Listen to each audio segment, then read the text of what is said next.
اور ان کے صاحبزادے ایک بھی آفت زدہ علاقے کا وزٹ نہیں کیا. ہوتا ہے کہ آپ دورہ کرتے ہیں بطور وزیر اعلیٰ.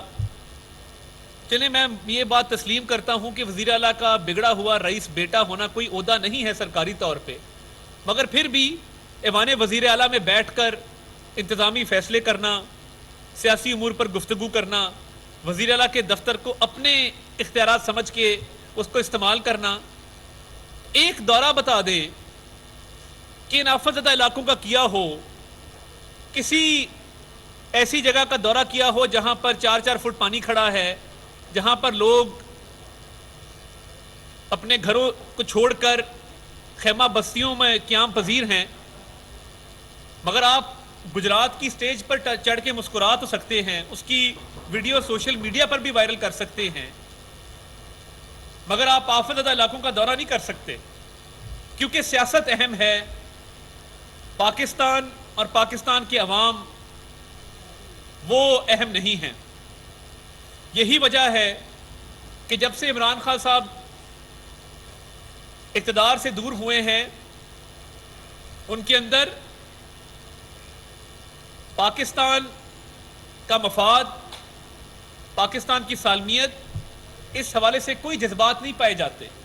ایک ایسا شخص جو یہ کہے کہ مجھے اقتدار سے نکالا ہے تو خدا نہ خواستہ خاکم بدہن پاکستان کے 3 ٹکڑے ہو جائیں گے، آپ اس کی ذہنی کیفیت کا اندازہ لگائیں کہ وہ کیا شخص ہوگا جو یہ کہے گا کہ پاکستان کے ایٹمی اثاثے خدا نہ خواستہ محفوظ نہیں ہیں، جو یہ کہے گا کہ خدا نہ خواستہ پاکستان کے 3 ٹکڑے ہو جائیں، جو یہ اپنے وزراء کو اور سابق وزراء کو بلا کے کہے کہ آئی ایم ایف کی ڈیل تھرو نہیں ہونی چاہیے، جو ہو سکتا ہے کرے، مگر آئی ایم ایف کی ڈیل دور نہ ہو، آئی ایم ایف کی ڈیل منظور نہ ہو، آئی ایم ایف کا معاہدہ طے نہ پائے.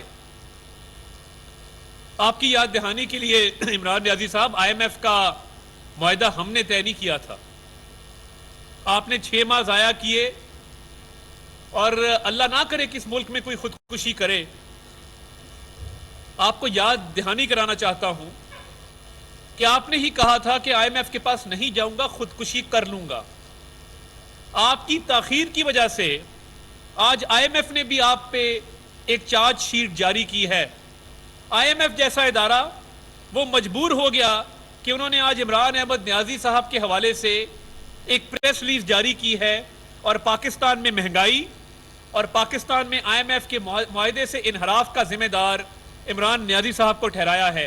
کاش آپ پہلے دن ہی آئی ایم ایف کے پاس چلے جاتے تو آج تیل کی اور بجلی کی قیمتیں آسمان سے باتیں نہ کر رہی ہوتی.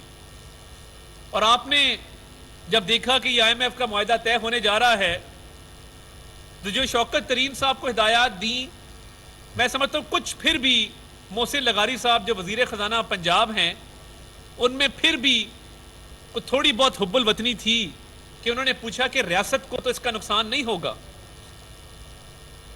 انہوں نے کہا کہ ریاست چھوڑیں، سیاست بچائیں. پاکستان کو ناقابل تلافی نقصان ہوتا ہے تو ہو، یہ آئی ایم ایف کی ڈیل تھرو نہیں ہونی چاہیے. اور اس پہ بھی وفاقی حکومت غور کر رہی ہے کہ ذمہ داران کے خلاف کچھ نہ کچھ قانونی کارروائی عمل میں لائی جانی چاہیے، اس پر مشاورت جاری ہے. مگر شوکت ترین صاحب، تیمور جھگڑا صاحب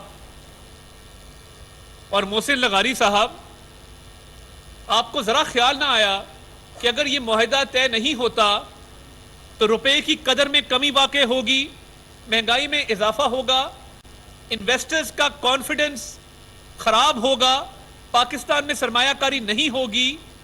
آپ نے دیکھا کہ اس حکومت کو فیل کر دو، چاہے اس حکومت کو فیل کرتے کرتے ریاست ہی کیوں نہ خدا نہ خواستہ ناکام ہو جائے.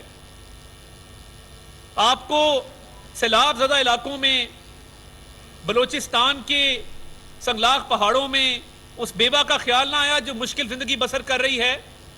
آپ کو رجحان کے اندر اس یتیم بچے کا خیال نہ آیا جس کا گھر پانی میں بہہ گیا ہے. آپ کو سکھر کے اندر وہ ہاری یاد نہ آیا جس کی فصلیں تباہ ہو گئی ہیں. یہ کس قسم کے لوگ ہیں جو پاکستان میں سیاست کو چمکانا چاہتے ہیں اور ریاست کو ناکام کرنا چاہتے ہیں؟ آپ نے 4 سال چور چور ڈاکو ڈاکو کے علاوہ کوئی نہ پالیسی دی، نہ کوئی ترقیاتی منصوبے دیے. ہم 4% پر مہنگائی کو چھوڑ کے گئے تھے، اور آج جب ہم نے باغ دوڑ سنبھالی ہے تو مہنگائی آسمانوں سے باتیں کر رہی ہے، کیونکہ آپ نے آئی ایم ایف کے معاہدے سے انحراف کیا. اور یہ پنجاب میں وزیر خزانہ صاحب محسن لغاری صاحب خط لکھنے کو تیار تھے. میری اطلاع یہ ہے کہ سیکرٹری خزانہ افتخار صاحب اور چیف سیکرٹری پنجاب کامران افضل صاحب نے سٹینڈ لیا کہ اس طرح کا خط ہم نہیں لکھیں گے. پنجاب کے رولز آف بزنس کے تحت جو متعلقہ افسران ہیں فائل پہ اپروول ان کی ہوتی ہے، تو یہاں پہ بھی اگر پاکستان کے یہ افسر سٹینڈ نہ لیتے تو شاید پنجاب سے بھی خط پہنچ گیا ہوتا، رستے میں تھا. یہ کاش کہ یہ ہوش آ جاتی کہ ہم پاکستان کا ناقابل تلافی نقصان کرنے جا رہے ہیں. اور تیمور جھگڑا کی ہمت دیکھیں، وہ کہتا ہے کہ میں نے جو لیٹر لکھا تھا وہ مفتاح صاحب کو لکھا تھا، آئی ایم ایف کو نہیں لکھا. میڈیا پہ کس نے لیک کرایا؟ اس کی کاپی عمران نیازی کے کہنے پر آئی ایم ایف کے ہیڈ کوارٹر کیسے پہنچی؟ کوئی تھوڑی سی بھی حب الوطنی، کوئی شرم آپ میں ہے کہ ملک کے معاملات کس طرف جا رہے ہیں اور آپ کو اپنی سیاست کی پڑی ہے؟ کاش یہ جو 20 سے 25 کروڑ روپیہ ہر جلسے پر خرچ آتا ہے یہ آپ نے سیلاب زدگان کی نظر کیا ہوتا. کاش آپ نے اس کے خیمے خریدے ہوتے، دوائیاں خریدی ہوتی، اشیاء خرد و نوش خریدی ہوتی. آپ ابھی تک جتنے جلسے کر چکے ہیں، ایک جلسے کے لیے میں فواد چودھری صاحب کا شکر گزار ہوں. جب تک فواد صاحب عمران خان کی صفوں میں شامل ہیں ہمیں کوئی خطرہ نہیں ہے، چاہے وہ کتنا ہی کہہ دیں کہ میں بڑا خطرناک ہونے جا رہا ہوں. کیونکہ فواد چودھری صاحب جو غلط مشورے ان کی صفوں میں بیٹھ کر دے رہے ہیں اس سے فائدہ یقیناً پی ڈی ایم کی جماعتوں کو ہو رہا ہے.